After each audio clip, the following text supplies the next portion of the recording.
Hello అండి, నమస్తే. నేను మీ తనూజాని. తను కుక్స్కి స్వాగతం అండి. ఈరోజు మన కిచెన్లో చింతపండు పులిహోర ఎలా చేయాలో చూద్దామండి. దానికి కావాల్సిన పదార్థాలు, నేను ఈ టీ గ్లాస్ తోటి 2 గ్లాసులు బియ్యాన్ని ఇలా వండుకున్నానండి, రైస్ పొడి పొడిలాడుతూ. ఇప్పుడు ఆ రైస్లోకి పల్లీలు, పచ్చిశనగపప్పు, మినపప్పు, ఆవాలు, జీలకర్ర, తర్వాత ఒక ఎండుమిర్చి, ఒక 4 పచ్చిమిర్చి, కొంచెం కొత్తిమీర, కొంచెం కరివేపాకు, అలాగే టేస్ట్కి సరిపోను ఉప్పు, పసుపు అండి. తర్వాత ఈ చింతపండు పులుసు. నేను చింతపండు పులుసు ఒకసారి బాగా నానబెట్టుకుని మిక్సీ పట్టి వడగట్టి ఇలా తయారు చేసి పెట్టుకుంటానండి. ఎప్పుడు కావాలంటే అప్పుడు పులిహోర కలిపేసుకోవడానికి తినాలనిపించినప్పుడు. సో ఈ రెసిపీ కావాలంటే మీరు కామెంట్ చేయండి. తప్పకుండా నేను ఎలా తయారు చేయాలో చూపిస్తాను. ఇప్పుడు మనం తయారీ విధానంలోకి వెళ్ళిపోదాం. ముందుగా మనం బాండి పెట్టుకుని స్టవ్ వెలిగించుకుందామండి.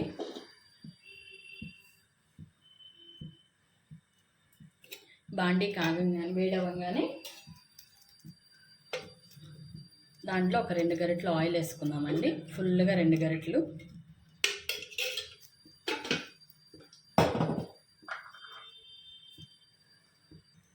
ఇప్పుడు మన నూనె కాగిపోయిందండి. ఇందులోకి మనం రెడీగా ఉంచుకున్న పల్లీలండి. నేను పులిహోరలో పోపు దినుసులు ఎక్కువ వేసేస్తానండి, అప్పుడే టేస్ట్గా ఉంటుంది.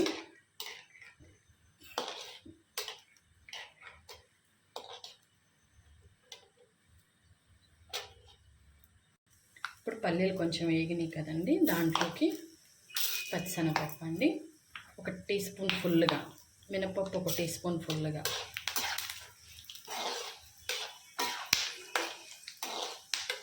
ఇప్పుడు ఆవాలు వేసుకున్నామండి 1/2 స్పూన్. ఆవాలు ఎక్కువ వద్దులేండి, పంట కింద పడితే కరకరం చేదుగా ఉంటాయి అవి. చాలు, 1/2 స్పూన్ వేసుకుంటే చాలు. 1/4 స్పూన్ జీలకర్ర అండి. ఇప్పుడు స్టవ్ని సిమ్లో పెట్టేసుకుందామండి. పప్పులు బాగా వేగుతాయి అప్పుడే. ఈ టైంలోనే మనం పచ్చిమిర్చి కూడా వేసేసుకుందామండి.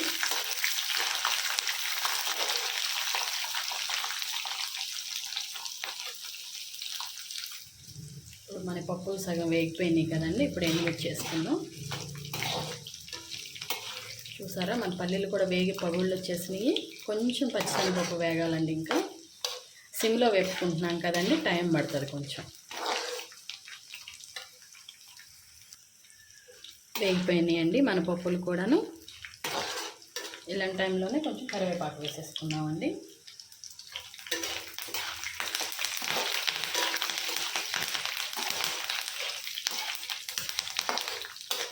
ఇందులోనే కొంచెం పసుపు కూడా యాడ్ చేసుకున్నామండి, 1/4 స్పూన్. స్టవ్ ఆపేసేద్దాం.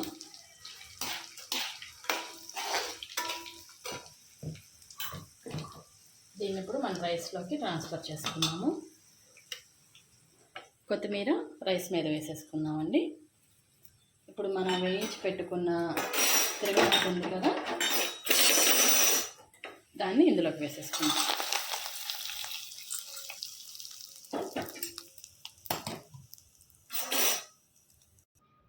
ఇప్పుడు ఇందులోకి మనం సరిపోని ఉప్పు వేసుకుందామండి. ఉప్పు ఎప్పుడైనా సరే ఇలా చేత్తో వేసుకోండి. ఇదిగోండి, ఇలా వేసుకుంటే అప్పుడు మనకి కొలత బాగా తెలుస్తుందండి. తర్వాత ఇప్పుడు మన చింతపండు పులుసు ఏదైతే ఉందో అది ఒక 2 స్పూన్లు అండి. టీ స్పూన్ ఉంది కదా, ఈ స్పూన్తో 2 స్పూన్లు వేసేసుకుందామండి, సరిపోతుంది.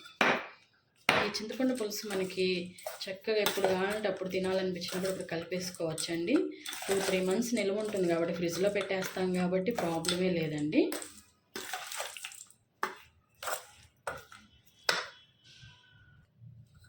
ఇప్పుడు నేను అంతా కలిపి పెట్టేసుకున్నానండి. ఇప్పుడు మనం టేస్ట్ చూద్దాము ఒకసారి, అన్నీ సరిపోయినాయో లేవో.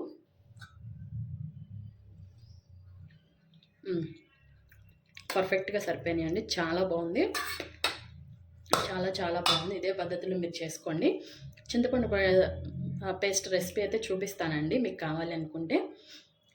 ఇంతే అండి, చింతపండు పులిహోర ఈజీగా. చింతపండు పులుసు రెడీగా ఉంటే మనం పులిహోర ఎప్పటికప్పుడు రెడీమేడ్గా కలిపేసుకోవచ్చు అండి. బయట నుంచి తెచ్చుకొని ఆ పులుసు అదంతా వేస్ట్ అండి. ఇది చాలా సింపుల్‌గా కూడా అయిపోతుందండి. ఒకసారి కష్టపడితే మనం 2, 3 నెలలు అసలు చూసుకోక్కర్లేదు.